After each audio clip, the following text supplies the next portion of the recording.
Hello दोस्तों। आज है 25 मई और आज के वीडियो में हम 25 मई से बनने वाले सारे इंपॉर्टेंट करंट अफेयर्स को देखेंगे। साथ ही साथ उनसे जुड़े सारे महत्वपूर्ण तथ्य को भी देखेंगे। लेकिन आज की वीडियो शुरू करने से पहले हर दिन की तरह हम लोग पिछले दिन का एक बार क्विक रिवीजन करते हैं। तो देखिए 24 मई से बनने वाले जो सवाल थे कि पहला सवाल था, चर्चा में रहा तुलजा भवानी मंदिर किस राज्य में है? तो यह महाराष्ट्र में है। विश्व का कछुआ दिवस कब मनाया जाता है? तो 23 मई को मनाया जाता है। और इसका थीम क्या था? I love turtle. हाल ही में किसे स्विमिंग फेडरेशन के अध्यक्ष के रूप में चुना गया? तो एन जयप्रकाश जी को। क्वाड शिखर सम्मेलन 2024 की मेजबानी कौन सा देश करेगा? भारत। वहीं अगर आपसे पूछा जाए कि 2023 की मेजबानी कहाँ होगी, तो यह ऑस्ट्रेलिया में होगी। हाल ही में तीर्थयात्रियों को मुफ्त हवाई यात्रा प्रदान करने वाला देश का पहला राज्य कौन बन गया है? तो यह मध्य प्रदेश बन गया है। हाल ही में देश का सबसे बड़ा हाईकोर्ट कहाँ बनाया गया है? झारखंड में। हाल ही में किस देश ने वर्ष 2025 को विशेष पर्यटन वर्ष के रूप में घोषित किया है? तो नेपाल के द्वारा। मई 2023 में अल महद अल हिंदी 2023 अभ्यास का आयोजन भारत और किस देश के बीच हुआ था? तो यह भारत और सऊदी अरब के बीच हुआ था। हाल ही में विश्व जेवलिन रैंकिंग में नंबर 1 पर कौन रहे? नीरज चोपड़ा, जिन्हें गोल्डन बॉय के नाम से जाना जाता है। और गोल्डन बॉय नाम की एक पुस्तक है जिसकी रचना नवदीप सिंह गिल ने की थी। हाल ही में चर्चा में रहे शैली सिंह का संबंध किस खेल से है? तो लॉन्ग जंप यानी लंबा कूद से। यहाँ आप एक खिलाड़ी का नाम और ध्यान रखिएगा, अंजू बॉबी जॉर्ज। भारतीय वायुसेना के नए उप प्रमुख कौन बने हैं? तो आशुतोष दीक्षित। इटालियन ओपन 2023 का खिताब किसने जीता है? तो डेनियल मेदवेदेव ने। The grand companion of the order of लोगोहू से किस भारतीय नेता को नवाजा गया? तो प्रधानमंत्री नरेंद्र मोदी को। यह अवार्ड जो है आपको पापुआ न्यू गिनी का सर्वोच्च सम्मान है। वहीं मोदी जी को आपको देखिए जो फिजी का सर्वोच्च सम्मान होता है उनसे भी नवाजा गया आपको। मई 2023 में किस देश में महात्मा गांधी की प्रतिमा का अनावरण किया गया है? तो जापान में। और जापान के शहर हिरोशिमा में नरेंद्र मोदी के द्वारा। एक देखिए बहुत ही इंपॉर्टेंट करंट अफेयर है कि 100 घंटे में 100 लेन किलोमीटर सड़क बनाने का रिकॉर्ड किस एक्सप्रेस वे पर बनाया गया? तो यह गाजियाबाद अलीगढ़ एक्सप्रेस वे पर बनाया गया। तो दोस्तों ये थी आपको 24 मई से जुड़े सारे करंट अफेयर्स जिसका हमने क्विक रिवीजन किया। तो चलिए अब वीडियो को शुरू करते हैं और देखते हैं कि 25 मई से बनने वाले कौन कौन से करंट अफेयर हैं। वीडियो को अंत तक जरूर देखिएगा क्योंकि वीडियो के लास्ट में आपसे एक सवाल पूछा जाता है जिसका उत्तर आपको कमेंट में करना होता है। तो चलिए बिना देरी के वीडियो को शुरू करते हैं।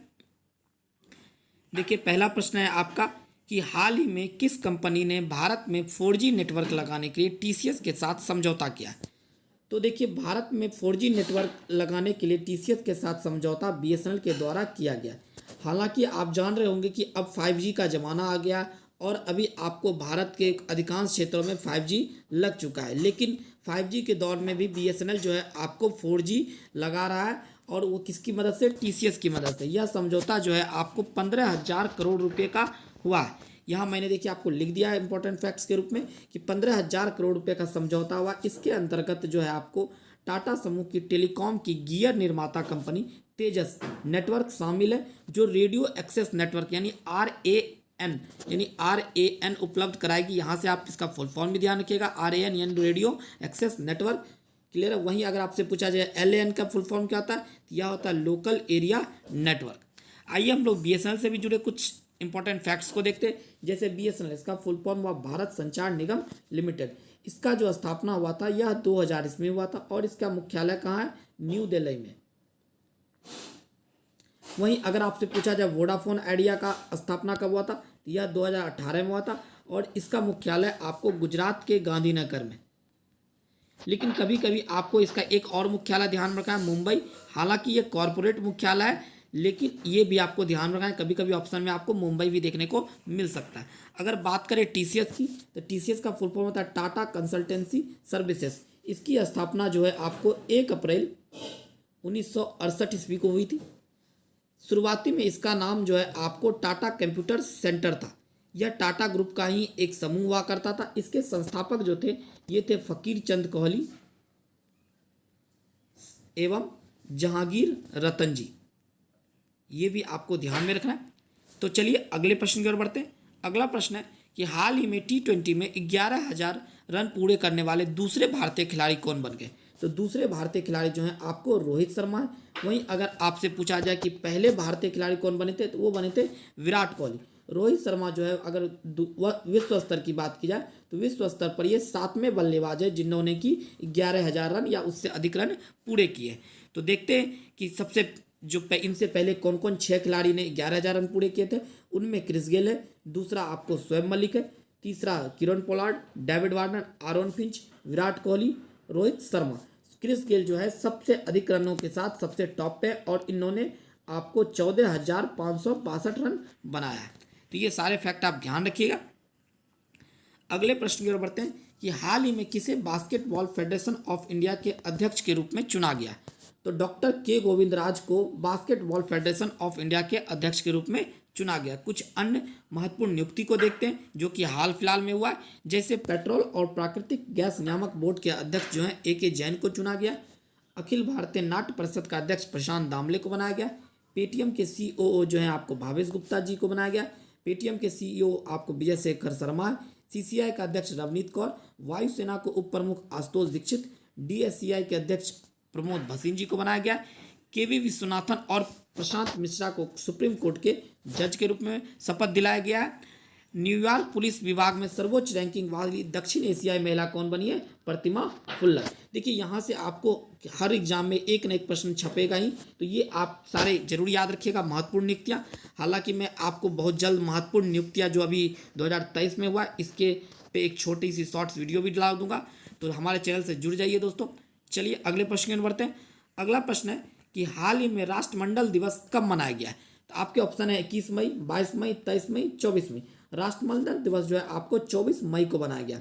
लेकिन वहीं अगर आपसे पूछा जाए कि 23 मई को कौन सा दिवस मनाते हैं, तो हम लोग 23 मई को विश्व कछुआ दिवस मनाते हैं। 22 मई को आपको जैव विविधता दिवस मनाया जाता है। 21 मई को आपको आतंकवाद विरोधी दिवस मनाया जाता है। अगर आपसे पूछा जाए कि विश्व कछुआ दिवस का जो थीम था वह क्या था, तो यह था आपको I love turtle, I love turtle, ये भी आपको ध्यान रखना है। और 22 मई जो जैव विविधता दिवस था, इसका जो आपको थीम था यह था समझौते से कार्रवाई तक, समझौते से कार्रवाई तक जैव विविधता का निर्माण करें। अगर आपसे पूछ लिया जाए कि जैव विविधता के जनक कौन है, तो यह है E.O. विल्सन।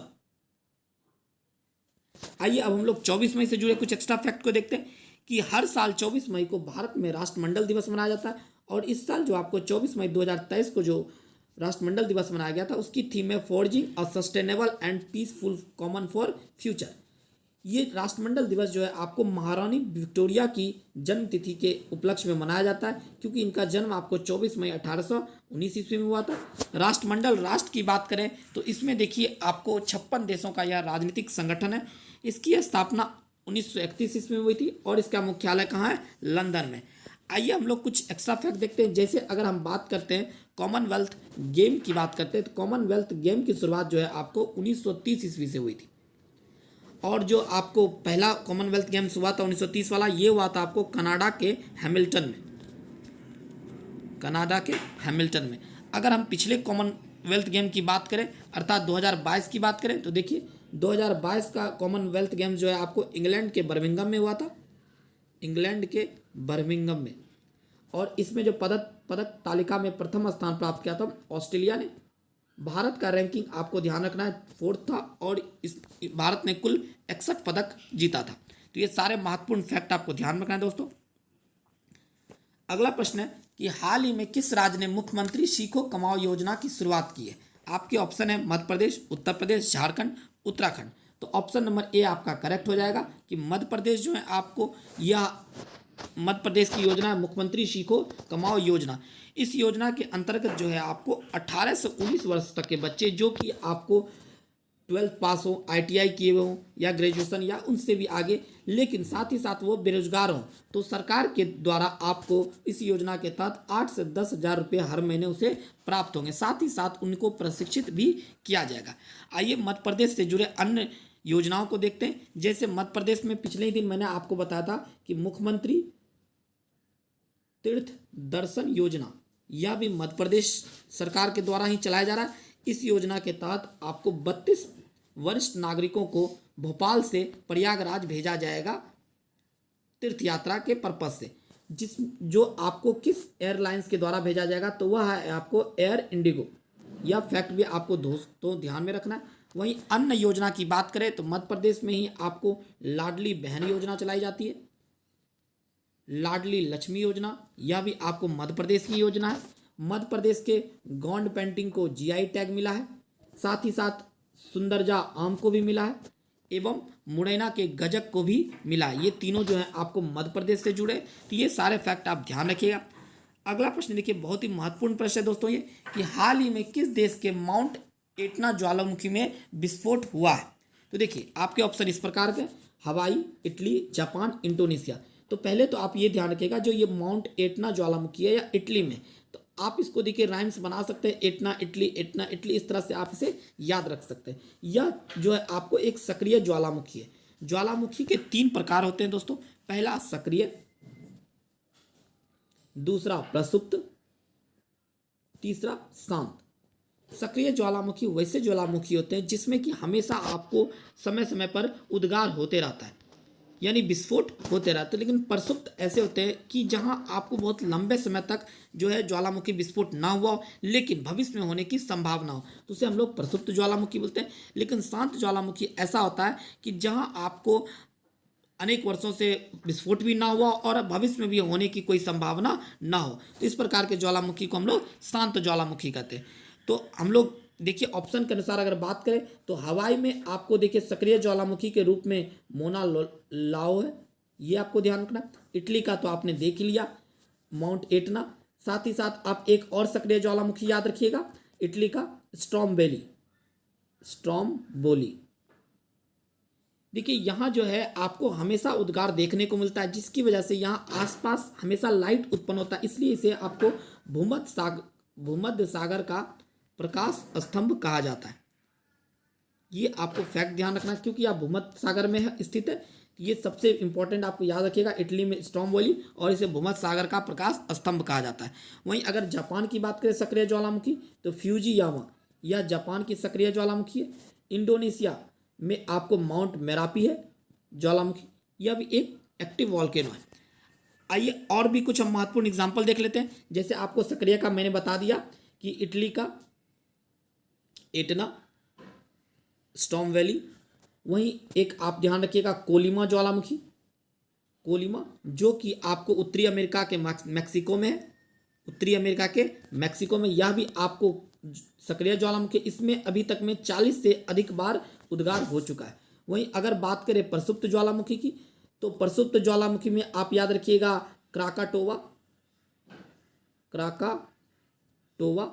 साथ ही साथ विसुवियस, मेयन, ये सारे जो है आपको प्रसुप्त ज्वालामुखी है। और शांत ज्वालामुखी की अगर हम बात करें तो शांत ज्वालामुखी में आप याद रखिएगा अफ्रीका का किलिमंजारो, ईरान का देमवंत, म्यांमार का पोपा, दक्षिण अमेरिका का चिम्बराजो, ये सब जो है आपको शांत ज्वालामुखी है। आइए ज्वालामुखी से रिलेटेड कुछ अन्य इंपॉर्टेंट फैक्ट भी देखते हैं, क्योंकि देखिए यहाँ से आपको बहुत अच्छे प्रश्न बन जाते हैं कॉम्पिटिटिव एग्जाम में। जैसे अगर आपसे पूछ लिया जाए कि विश्व का सबसे अधिक सक्रिय ज्वालामुखी कौन है, तो यह है किलाउ, यह आपको यूएसए में पड़ता है, यह आपको ध्यान रखना है। वहीं अगर आपसे पूछ लिया जाए कि विश्व का सबसे ऊंचा ज्वालामुखी पर्वत कौन सा है, तो यह है कोटोपैक्सी। इसकी ऊंचाई आपको 19,613 फीट है और यह आपको इक्वाडोर में, क्लियर है दोस्तों। आगे बढ़ते हैं। एक ये भी ध्यान रखिएगा आपको कि विश्व की जो सबसे ऊंचाई पर स्थित सक्रिय ज्वालामुखी है तो वह है ओजस डेल सालाडो। ये सारे इंपॉर्टेंट है ज्वालामुखी से रिलेटेड। मैंने आपको जितने भी क्वेश्चन बन सकते हैं वो आपको बता दिया। अगर बात करें इटली की, तो इटली से देखिए क्या क्या प्रश्न बन सकते हैं। इटली की राजधानी आपको रोम है और रोम जो है टाइबर नदी के किनारे स्थित है। रोम में ही आप जानते होंगे कि FAO का मुख्यालय यानी फूड एग्रीकल्चर ऑर्गेनाइजेशन, ये भी आपको ध्यान रखना है। इटली की गंगा वो नदी को कहा जाता है एवं यूरोप का भारत इटली को कहा जाता है। ये सारे आपको इटली से रिलेटेड फैक्ट थे, ये भी आप ध्यान रखिएगा। अगले प्रश्न की ओर बढ़ते हैं। अगला प्रश्न है कि हाल ही में फ्रांस के सर्वोच्च नागरिक सम्मान knight of the legion of honour से किसे सम्मानित किया गया। तो यह सम्मान जो है आपको N चंद्रशेखरन जी को मिला है। वहीं अगर बात की जाए कि रतन टाटा जी को क्या मिला है, तो इन्हें ऑस्ट्रेलिया के सर्वोच्च सम्मान ऑर्डर ऑफ ऑस्ट्रेलिया से सम्मानित किया गया। ऑस्ट्रेलिया के नरेंद्र मोदी जी को आपको हाल ही में फिजी एवं पापुआ न्यू गिनी इनका सर्वोच्च सम्मान से सम्मानित किया गया। शशि थरूर को आपको फ्रांस के सर्वोच्च सम्मान से सम्मानित किया जा चुका है। ये तीनों इंपॉर्टेंट फैक्ट आप ध्यान रखिएगा। और एन चंद्रशेखरन जी को जो है आपको फ्रांस की विदेश मंत्री कैथरीन कोलोना के द्वारा सम्मानित किया गया है। हाल ही में आईपीएल इतिहास में सर्वाधिक शतक जड़ने का रिकॉर्ड किस खिलाड़ी ने बनाया? तो देखिए, अभी कुछ ही दिन पहले गुजरात टाइटंस के साथ मैच के दौरान विराट कोहली ने शतक लगाया था और इन्होंने सर्वाधिक शतक जड़ने का रिकॉर्ड भी अपने नाम कर लिया है। इनसे पहले क्रिस गेल जो कि 6 शतक के साथ सबसे आगे चल रहे थे, इनको पीछे करके विराट कोहली ने 7वां शतक लगाकर इनको पीछा किया। तो ये फैक्ट आपको ध्यान रखना है दोस्तों। और इस बार अगर बात करें कि आईपीएल की बात करें, तो आईपीएल में आप जान रहे होंगे कि चेन्नई जो है आपको फाइनल में पहुंच चुकी है और अभी अगले फाइनलिस्ट के लिए आपको मुंबई एवं गुजरात टाइटंस के बीच मैच होगा। इनमें से जो जीतेगी वो आपको फाइनल में चेन्नई के साथ खेलेगी। देखिए, अगला प्रश्न है कि हाल ही में रेना बर्नाबी किस देश की पहला महिला अंतरिक्ष यात्री बनी है? देखिए, ये बहुत ही आपको इंपॉर्टेंट क्वेश्चन बन सकता है क्योंकि यह पहली महिला अंतरिक्ष यात्री बनी है। और यह कहाँ की बनी है? तो सऊदी अरब की पहली महिला अंतरिक्ष यात्री बनी है रेना बर्नाबी। इनसे जुड़े कुछ फैक्ट देख लेते हैं कि इन्होंने एक्सियोम स्पेस की ओर से आयोजित अंतर्राष्ट्रीय अंतरिक्ष स्टेशन ISS के लिए एक मिशन में भाग लेकर यह कीर्तिमान स्थापित किया है। अगले प्रश्न की ओर बढ़ते हैं दोस्तों कि हाल ही में केंद्रीय स्वास्थ्य व परिवार कल्याण मंत्रालय में राज्य मंत्री के तौर पर किसे नियुक्त किया गया है? तो SP सिंह बघेल को नियुक्त किया गया है। आप जान रहे होंगे कि केंद्रीय स्वास्थ्य एवं परिवार कल्याण मंत्री जो हैं वो कौन है? मनसुख मंडाविया। लेकिन राज्य मंत्री के तौर पर SP सिंह बघेल जी को नियुक्त किया गया। आई होप ये वीडियो आपको पसंद आई होगी। वीडियो पसंद आई तो वीडियो को लाइक कीजिए, दोस्तों में शेयर कीजिए और चैनल को सब्सक्राइब कर लीजिए। हमारा यूट्यूब चैनल है आपको क्वांटोत्सव, इंस्टाग्राम पे भी आप मुझे फॉलो कर सकते हैं क्वांटोत्सव सर्च करके। वहीं टेलीग्राम पे भी हमारा चैनल है क्वांटोत्सव ऑफिशियल के नाम से। इन सभी के लिंक आपको डिस्क्रिप्शन में मिल जाएंगे। तो चलिए मिलते हैं अगले करंट अफेयर के साथ अगले दिन। तब तक के लिए जय हिंद, जय भारत।